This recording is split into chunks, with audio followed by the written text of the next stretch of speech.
ضربت علیہم الذلۃ والمسکنۃ وباؤوا بغضب من اللہ، ان پر ذلت تھوپ دی گئی، ذلیل کر دیے گئے۔ اے بنی اسرائیل، میرے اس انعام و اکرام کو یاد کرو جو میں نے تم پر کیا، اور میں نے تو تمہیں تمام جہان والوں پر فضیلت دی تھی۔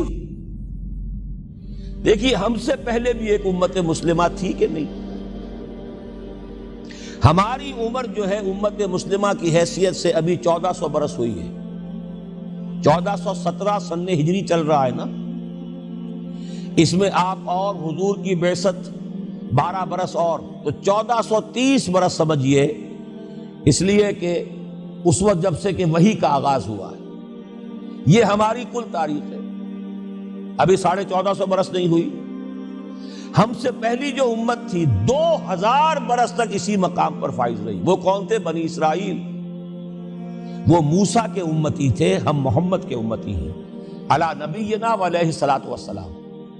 انہیں تورات دی گئی تھی، ہمیں قرآن دیا گیا ہے۔ نبی ہونے کے اعتبار سے افضل ترین نبی، رسول ہونے کے اعتبار سے اکمل ترین رسول، کتاب ہدایت ہونے کے اعتبار سے جامع ترین کتاب، نوع انسان را پیام آخری، حامل او رحمت للعالمین۔ یہ اپنی جگہ تقابل ہے، لیکن ایک اور اعتبار سے دیکھیے، عمر اس کی طویل تھی 2000 برس، ہماری ابھی 1400 برس ہوئی۔ اور دوسری بات، اس امت میں 1400 برس تک کوئی وقت ایسا نہیں گزرا کہ کوئی نبی موجود نہ ہو، سینکڑوں نبی آئے۔ شروع ہوئی ہے 1400 قبل مسیح میں، جب تورات دی گئی حضرت موسیٰ کو، اور آپ کو معلوم ہے اس وقت 2 رسول تھے، موسیٰ بھی اور ہارون بھی علیہ الصلوۃ والسلام۔ پھر حضور کی حدیث بخاری شریف میں موجود ہے، کانت بنو اسرائیل تسوسہم الانبیاء کلما ہلک نبی خلفہ نبی۔ بنی اسرائیل کی سیاست اور حکومت جو ہے انبیاء کے ہاتھ میں ہوتی تھی، جب بھی کوئی نبی فوت ہوتا تھا دوسرا نبی اس کا قائم مقام، اس کا جانشین ہو جاتا تھا، جیسے داؤد کے بیٹے سلیمان۔ آخری جو نبی آئے ان کے ہاں وہ حضرت مسیح، اور ان کے ہم عصر حضرت یحییٰ علیہ الصلوۃ والسلام۔ تو یوں سمجھیے 2 سے شروع ہوا، 2 پر ختم ہوا، موسیٰ و ہارون، عیسیٰ و یحییٰ، درمیان میں 1400 برس، اور کوئی وقت ایسا نہیں ہے جب کہ کوئی نبی موجود ہو۔ کیسی امت تھی! اسی لیے میں نے آپ کو بتایا، قرآن مجید میں سورہ بقرہ میں 2 جگہ فرمایا ہے، یا بنی اسرائیل اذکروا نعمتی التی انعمت علیکم وانی فضلتکم علی العالمین۔ 6واں رکوع بھی شروع ہوتا ہے اسی آیت سے سورہ بقرہ کا، اور 15واں رکوع پھر شروع ہوتا ہے اسی آیت سے۔ اے بنی اسرائیل، میرے اس انعام و اکرام کو یاد کرو جو میں نے تم پر کیا، اور میں نے تو تمہیں تمام جہان والوں پر فضیلت دی تھی۔ لیکن وہی بنی اسرائیل، جب ان کا طرز عمل کیا ہوا، شریعت کو پس پش ڈال دیا، نبذ فریق من الذین اوتوا الکتاب کتاب اللہ وراء ظہورہم مثل الذین حملوا التوراۃ ثم لم يحملوها كمثل الحمار يحمل اسفارا۔ کتاب سے ناطا توڑ لیا، بس اس کو مقدس کتاب بنا کر رکھ دیا، نہ پڑھنا، نہ سمجھنا، نہ اس پر عمل کرنا، جیسے ہم کرتے ہیں۔ ایصال ثواب کی محفلوں میں کام آتا ہے، یا بچیوں کو وہ جہیز میں دینے کے کام آتا ہے، یا قرات کی محفلیں ہوتی ہیں، مقابلے ہوتے ہیں۔ اللہ اللہ خیر صدہ قرآن مجید سے ہمارا کیا سروکار رہ گیا ہے۔ بہایا تشترا کار جزی نیست کہ از یاسین او آسا بمیری۔ عیاشیاں کرتے تھے، بدماشیاں کرتے تھے، غلط کام کرتے تھے، لیکن انہیں خیال یہ تھا کہ ہم چونکہ ابراہیم کی نسل سے ہیں، موسیٰ کی امت میں سے ہیں، نحن ابناء اللہ واحباؤہ، ہم تو اللہ کے بیٹوں کے مانندے بڑے چہیتے ہیں۔ اسی پر اللہ نے فرمایا فَلِمَ يُعَذِّبُكُمْ بِذُنُوبِكُمْ بَلْ أَنْتُمْ بَشَرٌ مِّمَّنْ خَلَقَ۔ ایسے ہی تم چہیتے اور لاڈلے ہو تو اللہ تعالیٰ تمہیں عذاب کیوں دیتا رہا ہے؟ تمہیں نیبوکڈ نظر کے ہاتھوں پٹوایا 600 قبل مسیح میں، یوں سمجھیے تقریباً وسط میں آتا ہے یہ معاملہ۔ 1400 قبل مسیح میں تورات دی گئی، اور سمجھیے کہ ایک مسیحی میں حضرت مسیح آ رہی ہے 30 سن عیسوی میں، ان کے درمیان تقریباً وسط میں اشیریوں کے ہاتھوں پٹوایا، اور اب بابلیوں کے ہاتھوں پٹوایا. بخت نصر جس کو کہتے ہیں، نیبوکڈ نظر، 6 لاکھ یہودی اس نے قتل کیے یروشلم میں. 6 لاکھ کو قیدی بنا کر لے گیا. ہیکل سلیمانی گرا دیا گیا جو کہ ان کا کعبے کے درجے میں تھا. اور یہ کہ کوئی ایک متنفس نہیں بچا یروشلم میں، کوئی 2 اینٹیں سلامت نہیں ہوئی. انہیں لے گیا بیبیلونیا میں، کیپٹیوٹی، پیریڈ آف کیپٹیوٹی. وہاں سے واپس آئے، توبہ کی انہوں نے، حضرت عزیر علیہ السلام کی دعوت توبہ جو ہے، توبہ کی منادی کے نتیجے میں، تو پھر اللہ نے انہیں ایک موقع اور دیا اور ان کی ایک بڑی عظیم سلطنت قائم ہوئی، مکابی سلطنت. اور پھر ٹیمپل جو ہے دوبارہ بنا. یہ جو سیکنڈ ٹیمپل کہلاتا ہے، دوسری تعمیر جو ہوئی ہیکل سلیمانی کی، اس کو بھی پھر دوبارہ جب ان کے ہاں وہی لچھن آئے، میں تجھ کو بتاتا ہوں تقدیر امم کیا ہے، شمشیر و ثنا اول، طاؤس و رباب آخر.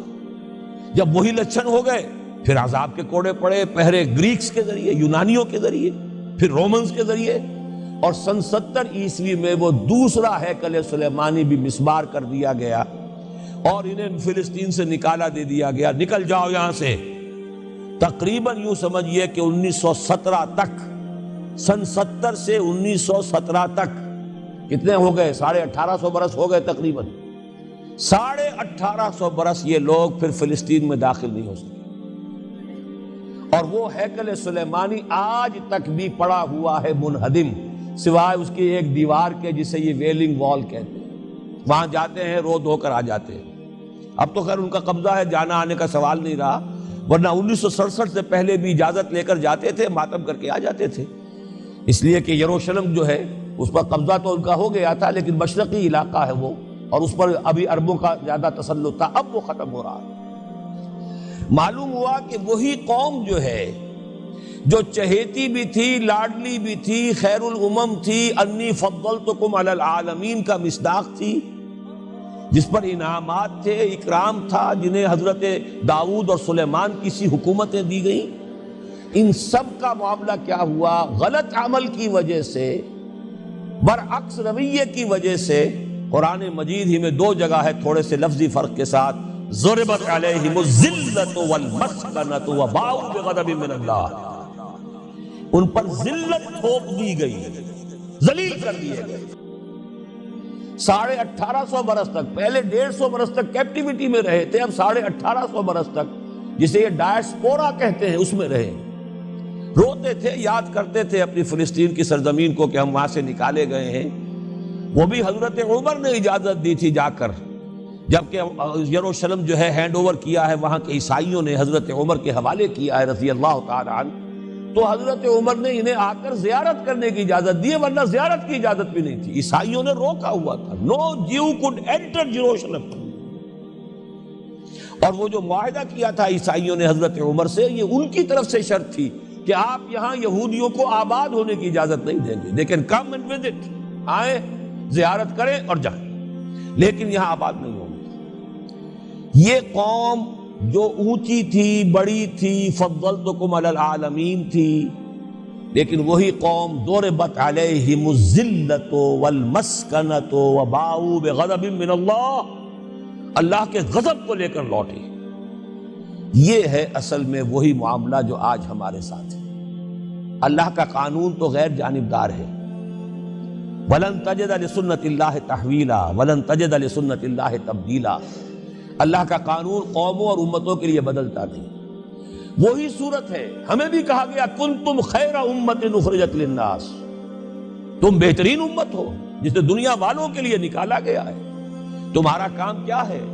ہم تو جیتے ہیں کہ دنیا میں تیرا نام رہے، کہیں ممکن ہے کہ ساقی نہ رہے، جام رہے. ہمارا کام تو تھا اس اسلام پر عمل کرے اور دنیا کو دعوت دے، اپنے عمل میں بھی گواہی دے. آؤ دیکھ لو، ہم جو کچھ کہہ رہے ہیں یہ تھیوری نہیں ہے، یہ صرف لفاظی نہیں ہے، یہ شاعری نہیں ہے. اگر محمد رسول اللہ نے فرمایا صلی اللہ علیہ وسلم سید القوم خادمہم، آؤ دیکھ لو مدینے میں ہمارا خلیفہ عمر فاروق خادم ہے کہ نہیں ہے؟ کیا کوئی بادشاہ ہے؟ کیا اس نے کوئی محل بنایا ہے؟ کیا اس کے لیے کوئی خدم و حشم ہے؟ کیا اس کے لیے کوئی باڈی گارڈ ہے؟ کچھ بھی نہیں. جیسی جھونپڑیاں دوسروں کی ہیں ویسی جھونپڑا اس کا ہے. جیسے پیبند لگے ہوئے کپڑے دوسروں کے ہیں، بلکہ دوسروں کے بہتر بھی ہوں گے، اس کے کپڑوں میں پیبند لگا ہوا ہے. اس کے نام سے قیصر و کسریٰ کے درباروں میں لرزہ ہے، لیکن اس کی سادگی کا عالم یہ، آؤ دیکھو، see with your own eyes, come here, see it۔ یہ اگر ہم کرتے اور کر سکتے، جب تک کرتے رہے تو ہم سے اونچا کوئی نہیں، اللہ کا ہم سے بڑھ کر محبوب کوئی نہیں، ہم سے زیادہ امت مرحومہ اور کوئی نہیں۔ لیکن جب ہم نے برعکس روش اختیار کی تو کیا ہوا؟ جیسے انہیں پٹوایا گیا تھا ایشورینز کے ہاتھوں، ہمیں پٹوایا گیا سب سے پہلے جو صلیبیوں کے ہاتھوں، کروسیڈرز۔ کئی لاکھ مسلمان قتل ہوا کروسیڈز کے اندر۔ جب پہلی مرتبہ عیسائیوں نے قبضہ کیا یروشلم پر، تقریباً 90 برس 88 برس عیسائیوں کے قبضے میں رہا ہے، اب وہ دوبارہ چلا گیا یہودیوں کے قبضے میں۔ اس وقت جو ہے اتنا قتل عام ہوا تھا عربوں کا اور مسلمانوں کا یروشلم میں کہ جب فاتحین کے گھوڑے داخل ہوئے ہیں شہر کے اندر تو گلیوں کے اندر ان کے گھٹنوں تک خون کی نہر بہہ رہی تھی۔ اس کے بعد آیا فتنہ تاتار، کروڑوں مسلمان قتل ہوئے، یہ لاکھوں کی بات نہیں، کروڑوں مسلمان۔ پورا روسی ترکستان کا علاقہ ختم ہوا، افغانستان ختم ہوا، ایران ختم ہوا، عراق ختم ہوا، 4 عظیم مملکتیں۔ اور آخری خلیفہ بنو عباس کا وہ گھسیٹ کر نکالا گیا اپنے محل سے، مستعصم باللہ۔ ویسے تو نسلاً تو حضور کے چچا کی نسل سے تھا، عباسی تھا، حضرت عباس رضی اللہ تعالی عنہ کی نسل سے ہے، مستعصم باللہ، لیکن اس کو گھسیٹ کر نکالا گیا ایک جانور کی کھال کے اندر لپیٹ کر، اور تاتاریوں نے اپنے گھوڑوں کے سموں تلے اسے کچل دیا۔ وہ دن اور آج کا دن پھر امت مسلمہ کی قیادت عربوں سے چھین لی گئی۔ اس کے بعد اللہ نے پھر کرم فرمایا، پھر کچھ اولیاء اللہ کے ذریعے سے، کچھ صوفیاء کے ذریعے سے اتنا بڑا معجزہ ہو گیا، جیسا کہ حضرت عزیر علیہ السلام کے ذریعے سے ہوا تھا کہ یہود میں دوبارہ انابت اللہ، توبہ کا جذبہ پیدا ہو گیا۔ ایسے ہی کچھ صوفیاء کرام کے ذریعے سے، نیک لوگوں کے ذریعے سے، اللہ والوں کے ذریعے سے، وہی تاتاری جنہوں نے کروڑوں مسلمانوں کو قتل کیا تھا خود مسلمان ہو گئے۔ ہے آیا فتنہ تاتار کے افسانے سے، پاسباں مل گئے کعبے کو صنم خانے سے۔ پھر غلبہ ہوا، پھر ترکوں کی عظیم حکومتیں قائم ہوئی، ترکان تیموری، Terken Usmani, Terken Seljuqi, Terken صفوی۔ عرب تو معزول ہو گئے تھے، لیکن ترکوں کی زیر قیادت پھر گریٹ آٹومان امپائر بھی قائم ہوئی۔ اس کے بعد پھر جب وہ ترکوں کے اندر بھی وہی بادشاہت، وہی عیاشیاں، وہی محل بن رہے ہیں، وہی جو ہے توپ کاپی محل جا کر دیکھ لیجئے، وہی عیاشیاں شروع ہو گئی، وہی عللے تللے ہو گئے، وہی ظلم شروع ہو گئے، تو پھر اللہ نے دوبارہ پھر ہمیں یورپی اقوام کے ہاتھوں ذلیل کیا، کہیں انگریزوں کے غلام، کہیں فرانسیسیوں کے غلام، کہیں اطالویوں کے غلام، کہیں ولندیزیوں کے غلام۔